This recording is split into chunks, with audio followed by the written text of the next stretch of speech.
What's up, you lot? It's Adam from Got Culture here today with a very exciting Game of Thrones theory. Or rather, that the most recent episode might have finally ended a theory. Now, ever since Dany's vision in the House of the Undying, in which she was told that the dragon would have 3 heads, fans have speculated that that meant we would get to see all 3 of her children being ridden. The revelation that Jon was also a Targaryen compounded this theory, and so fans have wildly speculated since that that meant we would discover that Tyrion also had a bit of Targ in him. After all, his interaction with Rhaegal and Viserion under the pyramid in Meereen really did mirror Jon's interaction with Drogon, with the assumption being the dragons recognised kinship. With that in mind, we pretty much all wanted to see Dany, Jon and Tyrion riding the dragons into battle as the 3 heads.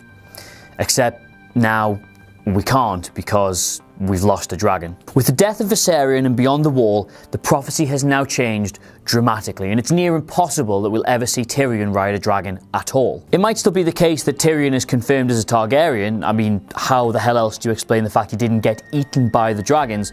But he's basically lost his mighty steed before he's ever even had a chance to mount it. Interestingly though, the prophecy doesn't mean we won't see another Targaryen family link revealed, because if the 3 heads prophecy does mean there's going to be 3 Targaryen riders, then you now have to assume that the Night King shares a bloodline with Jon and Dany. It's now inevitable that he's going to ride a dragon at some point. I mean, why else would you allow him to bring Viserion back from the dead unless you were going to have him ride him at some point? And that would be more or less all the confirmation we need. But what do you think? Is that the end of Tyrion as a Targaryen? Is that the end of him as a dragon rider entirely?